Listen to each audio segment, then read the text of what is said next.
తాకట్లో ఉన్న మీ బంగారాన్ని విడిపించి ఆ రోజు ఆన్లైన్ రేటుకి కొంటాం. Sharma gold company. శ్రీమాత్రే నమః. శ్రీ గురుభ్యో నమః. జ్ఞానినాంనపి చేతాంసి దేవీ భగవతీ హిసా బలాయ కృష్యమోహాయ మహామాయా ప్రయశ్చతి. గురుబ్రహ్మ గురుర్విష్ణు గురుదేవో మహేశ్వరః గురుర్సాక్షాత్ పరబ్రహ్మ తస్మై శ్రీ గురవే నమః.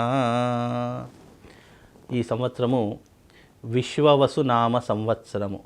ఈ సంవత్సరంలో గోచార ఫలితాలు ఎలా ఉన్నాయి, రాబోయేటటువంటి ఈ విశ్వవసునామ సంవత్సరంలో ప్రతి ఒక్కరి యొక్క గోచార ఫలితాలు, వాళ్ళ యొక్క రాసుల యొక్క వివరాలు ఏ రకంగా ఉంటున్నాయి, లాభ నష్టాలేంటి, సుఖదుఖాలేంటి, అదృష్ట యోగాలేంటి, మీ జాతకంలో గోచార ఫలితాలు అనేటటువంటి ప్రభావాలు ఏ రకంగా మీ మీద ఇంపాక్ట్ చూపిస్తున్నాయి అనేటటువంటి అన్ని విషయాలు ఈ రోజున మనం తెలుసుకుందాము.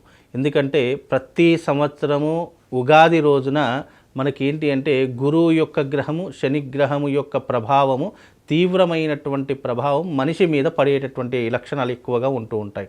కనుక ఈ సంవత్సరము గురువు మరియు శని రెండు గ్రహాల యొక్క మార్పు జరుగుతూ ఉంటుంది. కనుక ఈ సంవత్సరము 13వ తారీఖు 5వ నెల 2025వ తారీఖు రోజున గురువు మిథునంలోకి, అలాగే ఈ యొక్క 29వ తారీఖు రోజున శని మీనంలోకి అడుగు పెట్టేటటువంటి సమయం. కనుక ఈ యొక్క ద్వాదశ రాశులలో ఏ ఒక్క గ్రహం మార్పు చెందినా కూడా దాని యొక్క ప్రభావం ద్వాదశ రాశులు 12 రాశుల మీద ప్రభావం అనేటటువంటిది సూచిస్తూ ఉంటుంది. కనుక ఈ సంవత్సరం గోచార ఫలితాలు ఎలా ఉన్నాయి, ఈ సంవత్సరం అంతా కూడా మీకు దేని మీద లాభదాయకంగా ఉంటుంది, వృత్తి వ్యాపార రంగాలలో ఎలాగా ఉంటుంది, అలాగే సినిమా రంగం వాళ్లకు, రాజకీయ రంగం వాళ్లకు ఏ రకంగా ఉంటుందో ఒక్కసారి మనం గోచార ఫలితాలలో తెలుసుకుందాము. అయితే ప్రతి ఒక్కరూ కూడా రెండు విషయాలు చాలా మట్టుకు ఆలోచన చేసుకోవాలి. ఎందుకంటే జన్మజాతక ఫలితాలు ఒక రకంగా సూచిస్తూ ఉంటాయి, గోచార ఫలితాలు ఇంకో రకంగా సూచిస్తూ ఉంటాయి. జన్మజాతక ఫలితాలు వ్యక్తిగత జాతకాన్ని బట్టి నిర్దేశించడం జరుగుతూ ఉంటుంది. గోచార ఫలితాలు తమ యొక్క రాశిని బట్టి నిర్దేశించడం జరుగుతుంది. కనుక ఈ రెండూ కూడా అర్థం చేసుకోవాలి. జన్మజాతక ఫలితాలు వేరే, గోచార ఫలితాలు వేరే. ఈ రెండు రకాలైనటువంటి ఫలితాలు మీ జీవితం మీద తప్పకుండా ప్రభావితం చేస్తూ ఉంటాయి, సూచిస్తూ ఉంటాయి. కనుక అందరూ కూడా గుర్తుంచుకొని ఇప్పుడు నేను చెప్పేటటువంటిది గోచార ఫలితాలు. గురువు యొక్క మార్పు వల్ల, శని యొక్క మార్పు వల్ల, రాహు కేతువుల యొక్క మార్పు వల్ల మనిషి మీద ఎలాంటి ప్రభావం ఉంటుంది, ఏ రాశి ఏ స్థానంలో ఉంటే మీ రాశి నుంచి గురువు కానీ శని కానీ ఏ రాశిలో ఉంటే ఎలాంటి ప్రభావం ఉంటుందో తెలుసుకునేటటువంటి ప్రయత్నం ఇప్పుడు మనం అందరం కూడా తెలుసుకుందాము. శ్రీమాత్రే నమః. శ్రీ గురుభ్యో నమః. ఇప్పుడు శ్రీ విశ్వవసునామ సంవత్సరంలో సింహరాశి వారి యొక్క గోచార ఫలితాలు ఎలా ఉన్నాయో తెలుసుకుందాము. సింహరాశి వారికి ఈ సంవత్సరం గోచార ఫలితాలలో కనుక చూసుకున్నట్టయితే 11వ స్థానంలో గురు సంచారము చాలా లాభదాయకమైనటువంటి సంచారము. ఈ సంవత్సరము సింహరాశి వారికి గురువు చాలా అనుకూలంగా ఉన్నాడు. కానీ అర్ధాష్టమ శని వల్ల అంటే సింహరాశి వారికి శని అష్టమ స్థానంలో సంచరిస్తూ ఉన్నాడు. అష్టమ శని అనేటటువంటిది కొంతవరకు ఇబ్బందులు కలిగిస్తూ ఉంటుంది. అలాగే 8వ స్థానంలో రాహు సంచారం కూడా వీళ్ళ యొక్క జాతకంలో నడుస్తూ ఉంది. కనుక ఏ రకమైనటువంటి ఫలితాలు ఉంటాయో తెలుసుకుందాం. ముఖ్యంగా 11వ స్థానంలో గురు సంచారము సింహరాశి వారికి చాలా లాభదాయకమైనటువంటి విషయాల్లో ఉంటుంది. 11వ స్థానంలో అన్నింటా లాభము, కీర్తి ప్రతిష్టలు, అలాగే తేజోవృద్ధి, అలాగే బల సంపన్నత, ఇవన్నీ కూడా సమృద్ధిగా కలుగుతూ ఉంటాయి. అంటే చేయు పనుల యందు విజయం చేకూరుతూ ఉంటుంది. అన్ని రంగాలలో కాస్త లాభదాయకంగా నడుస్తూ ఉంటుంది. చేయు వృత్తి వ్యాపారాదులలో మంచి లాభాలు సంపాదిస్తూ ఉంటారు. ఆర్థిక పరమైనటువంటి వ్యవహారాదులకు చాలా మంచి యోగకారకము అని చెప్పుకోవచ్చు.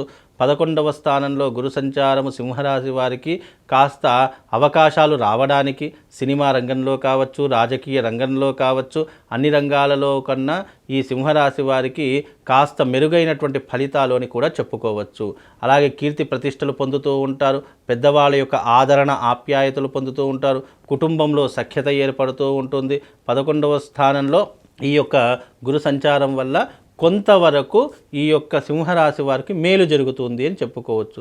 కానీ అష్టమ స్థానంలో శని సంచారం అనేటటువంటిది ఏమవుతుంది అంటే కనుక వచ్చేటటువంటి అవకాశాలను శని భగవానుడు ఆపేసేటటువంటి ప్రయత్నం చేస్తూ ఉంటాడు. అష్టమ స్థానము ఆరోగ్య భంగాన్ని సూచిస్తూ ఉంటుంది. కనుక ఆరోగ్య విషయంలో ఇబ్బందులు ఏర్పడుతూ ఉంటాయి. హెల్త్ ఇష్యూస్ ఎక్కువగా వచ్చేటటువంటి లక్షణాలు కనిపిస్తూ ఉంటాయి.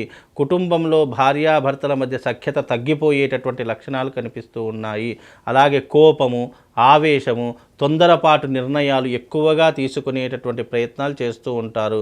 ముఖ్యంగా స్కిన్కి సంబంధించిన ఎలర్జీ, కడుపుకి సంబంధించినటువంటి ఇబ్బందులు, మైగ్రేన్ లాంటి ప్రాబ్లమ్స్ రావడము, అలాగే మెదడుకి సంబంధించినటువంటి ఇబ్బందులు రావడము, గుండెకు సంబంధించినటువంటి ఇబ్బందులు జరగడము, ఇలాంటి ఎక్కువగా జరిగేటటువంటి లక్షణాలు ఇప్పుడు కనిపిస్తుంటాయి. కనుక ఆరోగ్యం వైపు కాస్త శ్రద్ధ పెట్టేటటువంటి ప్రయత్నం చేయండి. అలాగే ముఖ్యంగా ఈ యొక్క సింహరాశి వారికి అష్టమ శని కనుక కొంతవరకు డబ్బు వస్తుంది, కానీ అనవసరమైనటువంటి వాటికి ఎక్కువగా ఖర్చు అయ్యేటటువంటి అవకాశం ఏర్పడుతుంది. కనుక అలాంటి వాటికి చాలా దూరంగా ఉండే ప్రయత్నం చేయండి. పరస్త్రీ వ్యామోహం కానివ్వండి, లేదు అనంటే కుటుంబం మీద కాస్త తక్కువ చూపు ఉండడం కానీ ఇలాంటివి మానుకునే ప్రయత్నం చేయండి. అది 8వ స్థానంలో రాహు సంచారం వల్ల కూడా మద్యము, జూదము, పరస్త్రీ వ్యామోహము, ఆరోగ్యం పట్ల శ్రద్ధ లేకపోవడము, అకాల భోజనము చేయడము, చెడువైపు ఎక్కువగా మక్కువ చూపడము, ఇలాంటివి ఎక్కువగా జరిగేటటువంటి లక్షణాలు ఏర్పడతాయి. కనుక ఈ సంవత్సరము సింహరాశి వారికి గురువు బాగా ఉన్నప్పటికీ శని రాహుకేతువులు బాగా లేరు కాబట్టి వీలైనంత వరకు మధ్యమ ఫలితాలు ఉంటాయి, మిశ్రమమైనటువంటి ఫలితాలు ఉంటాయి. అంత హై అని చెప్పుకోలేము, అంత లో అని చెప్పుకోలేము, మధ్యమ ఫలితాలు ఉంటాయి. కనుక కాస్త ఆచితూచి అడుగు వేయండి. గుడ్డిగా ఎవరిని నమ్మకండి. అందులోనూ ఈ సంవత్సరము శని బాగా లేడు కాబట్టి మనము చేయనటువంటి తప్పులకు కూడా శిక్ష అనుభవించేటటువంటి అవకాశాలు ఎక్కువగా ఉంటాయి. కనుక అనవసరమైనటువంటి విషయాల్లో అస్సలు కలుగజేసుకోకండి. ఈ సంవత్సరము ఈ యొక్క సింహరాశి వారికి మధ్యమైనటువంటి మిశ్రమమైనటువంటి ఫలితాలు ఉంటాయి. ఇంకా మెరుగైనటువంటి ఫలితాలు పొందడానికి మీరు ఈ సంవత్సరం అరిష్ట నివారణ తంత్రయాగం చేయించుకోండి. అరిష్ట నివారణ తంత్రయాగం సామూహికంగా బాసర క్షేత్రం నందు మా పీఠమునందు చాలా అద్భుతంగా ఆ రోజున సూర్యగ్రహణం కూడా ఏర్పడుతుంది కాబట్టి మీనరాశిలో ఆ రోజున మీనరాశి షష్టగ్రహ కూటమి యొక్క ప్రభావము, సూర్యగ్రహణం యొక్క ప్రభావము ఈ సింహరాశి వారి మీద ఏర్పడుతుంది కాబట్టి తప్పకుండా ఆ రోజున బాసర క్షేత్రానికి వచ్చి అరిష్ట నివారణ తంత్రయాగం చేయించుకోండి. అవభృత స్నానంతో పాటు అరిష్ట నివారణ తంత్రయాగం చేయించి ఆ రోజున మీకు ఒక శివశక్తి స్ఫటికలింగాన్ని అందిస్తాను. ఆ శివశక్తి స్ఫటికలింగానికి ప్రతిరోజు పూజ చేసుకునే ప్రయత్నం చేయండి. తద్వారా మీకు శుభము, లాభముతో పాటు అదృష్ట యోగం కూడా కలుగుతుంది. ఇది సింహరాశి వారి యొక్క జాతక పరిహారాలు. అదే రకంగా ఈ సింహరాశి వారు వీలైనంత వరకు కొద్దిగా జాగ్రత్తగా ఉండే ప్రయత్నం చేసుకోండి.